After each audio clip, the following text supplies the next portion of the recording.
Political ఇష్యూస్కి వెళ్తే ఆంధ్రప్రదేశ్లో అమరావతి ప్రాంతంలో మరొక 40,000 ఎకరాల భూసేకరణ చేయబోతున్నామంటూ కొన్ని లీకులు ప్రభుత్వం ఇస్తోంది. అక్కడ ఒక అంతర్జాతీయ విమానాశ్రయాన్ని తీసుకురాబోతున్నాం అని చెప్తోంది. దానికి కూడా ల్యాండ్ పూలింగ్ తరహా విధానాన్ని తీసుకొచ్చే ఆలోచనలో ప్రభుత్వం ఉన్నట్లుగా కనపడుతోంది. సో దీనిపైన మీ రియాక్షన్ ఏంటి మీ పార్టీ నుంచి? అదేనండి, ఇప్పుడు ఈ ఆర్పాటు కార్యక్రమాలు అనేటువంటివి ఈ ప్రభుత్వానికి చాలా ఎక్కువ. 2014 నుంచి 19 వరకు ఉన్న సమయంలో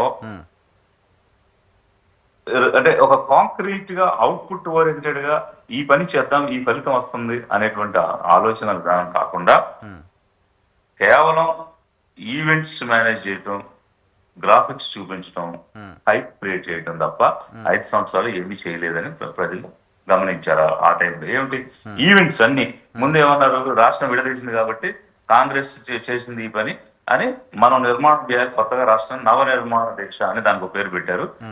ఆ దీక్ష దేనికంటే కాంగ్రెస్ ని తిట్టడానికి. అక్కడ ఇంకా జరిగింది ఏం లేదు, మీరు కావాలంటే విజువల్ చూసుకోండి. ఆ దీక్షలో స్పీచ్ లో ఏముంటది, కాంగ్రెస్ విడదీసింది కాంగ్రెస్ ని తిట్టడం. అది నవ నిర్మాణ దీక్ష ఈవెంట్స్ తో అయిపోయింది. పోలవరం అనే నదులను అనుసంధానం చేసేస్తున్నామని, సంగమం అనే రకరకాల జాబ్ గన్స్ కొత్త కొత్త పేర్లు పెట్టేసేసి ఆ ఈవెంట్స్ కొన్ని రోజులు నడిపించారు. వారం సోమవారం పోలవరం ఇట్లా అదొకటి పెట్టారు.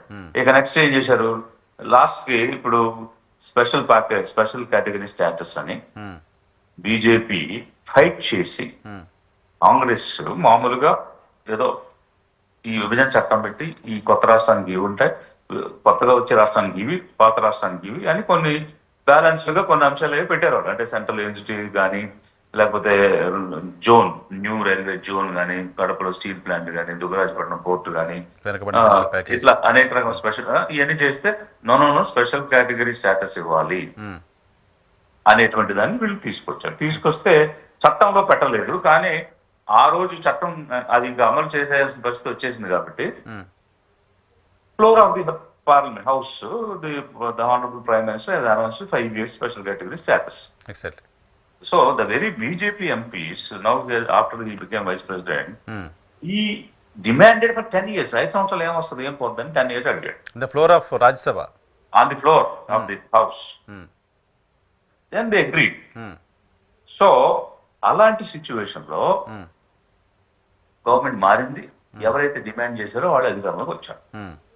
మరి అధికారంలోకి వచ్చిన తర్వాత is it not their bounded duty when they demanded in opposition and when they got an opportunity to do right royal గా అసలు the very first hour లో ఫస్ట్ ఆపర్చునిటీలో చేస్తారు ఎవరైనా, ఎందుకంటే మేము అడిగింది కదా ఇది, ఎలక్షన్ క్యాంపెయిన్ లో ప్రామిస్ కూడా చేశారు కదా అనేది ఎవరైనా చేస్తారు. 10 years అయిపోయినా కూడా వాళ్ళు ఏం చేయలేదు. సో ఇదొక ఆస్పెక్ట్ అయితే ఆ 14 టైంలో ఉన్నటువంటి దీనిలో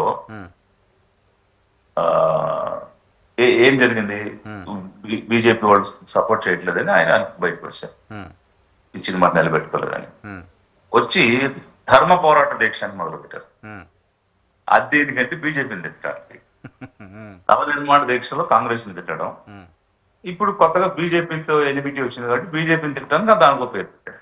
సో ఇట్లా ఈవెంట్స్ చేశారు ఒకవైపు. ఇక రెండవది క్యాపిటల్ అనే అంశానికి వస్తే ఒక 2.5 to 3,000 acres ఎక్కడైనా ఎనీ క్యాపిటల్, మీరు చండీగఢ్ తీసుకోండి, భువనేశ్వర్ తీసుకోండి, అంటే ఎనీ న్యూ అలా ఈవెన్ గాంధీనగర్ కొత్తగా బిల్డింగ్ చేసింది కానీ ఇవేవి తీసుకున్నా కూడా సరే మరి ఇంకా కొంచెం మంచిగా చేసుకున్నా 5,000 acres. ఇప్పుడు 5,000 acres government land several places లో ఉంది. ఇప్పుడు నేను ప్రకాశం జిల్లాలో ఉన్నప్పుడు 30,000 acres దొనకొండ, దర్శి చుట్టుపక్కల, అక్కడ దొనకొండ ఎయిర్పోర్ట్ ఉంది, చుట్టుపక్కల ఉన్నటువంటి ప్రాంతం మీద ఒక ఫైల్ ఇంతలో ఫైల్ తయారు చేసి with survey numbers, data, government land ఏది, ఫారెస్ట్ ల్యాండ్ ఏది, ప్రైవేట్ ల్యాండ్ ఏది, ఇంచుమించుగా ఒక 45,000 acres ఇంటర్మీడియట్ ల్యాండ్స్ ఉంటాయి. అవి ప్రైవేట్ తీసేసుకుంటే అండ్ వెరీ లో కాస్ట్, అంటే అక్కడ అంతా 5 లక్షలు 4 లక్షలు ఉంటాయి. With very less cost entire land government land చేసుకోవడానికి అవకాశం ఉంటుంది. పూలింగ్స్ ఇష్యూస్ అవేమి ఉండవు. Water Nagarjuna Sagar left canal ఉంది, అది వయా మార్కాపూర్ నుంచి దర్శి మీద వెళ్తుంది. దాని నుంచి ఒక బ్రాంచ్ వేసుకుంటే మన సిటీకి డైరెక్ట్ వాటర్. ఇప్పుడు మనం నాగార్జున సాగర్ నుంచి 160 కిలోమీటర్ల పైప్ లైన్ వేసి హైదరాబాద్ నీళ్ళు ఇస్తున్నారు. అవును, దానికంటే ఇది ఆల్రెడీ వెళ్తున్న కెనాలే పక్కన చిన్న బ్రాంచ్ తీసుకుంటే సరిపోద్ది. వాటర్ నెట్వర్క్ ఉంది కాబట్టి ఇవన్నీ కూడా ప్రపోజ్ చేసి పంపించాం. సరే ఓకే, ఇప్పుడు నేనేదో ఒక ప్రపోజల్ ఇచ్చాను కాబట్టి మాది వాళ్ళు పరిగణలోకి తీసుకోవాలనేది మా ఉద్దేశం కాదు. అక్కడ ఉద్దేశం ఏంటంటే 3 పంటలు పండేటువంటి భూమిని, పచ్చని నేలని, బంగారు లాంటి నేలని ఒక కాంక్రీట్ జంగిల్ గా చేయడం ఏమిటి అనేది ఒకవైపు అయితే, మనకి అందుబాటులో ఉన్నటువంటి భూమి చాలా చోట్ల ఉంది కదా. ఇటు ఆగిరిపల్లి సైడ్ ఉంది, ఏది గన్నవరం నుంచి ఆగిరిపల్లి నూజివీడు ఆ ట్రై జంక్షన్ లో ఫారెస్ట్ ల్యాండ్ ఉంది, గవర్నమెంట్ ల్యాండ్ ఉంది. ఈవెన్ గుంటూరు సైడ్ కూడా కొంచెం ముందుకెళ్తే అక్కడ కూడా ఒక 18,000 acres వరకు ఫారెస్ట్ ల్యాండ్. నాగార్జున యూనివర్సిటీ ఆ ప్రాంతంలో ఎక్కడ చెప్పారు, యూనివర్సిటీ దాటి కొంచెం ముందుకు వెళ్ళిన తర్వాత ఇలా అనేక ప్రాంతాల్లో అవైలబుల్ ల్యాండ్స్ ఉన్నాయి.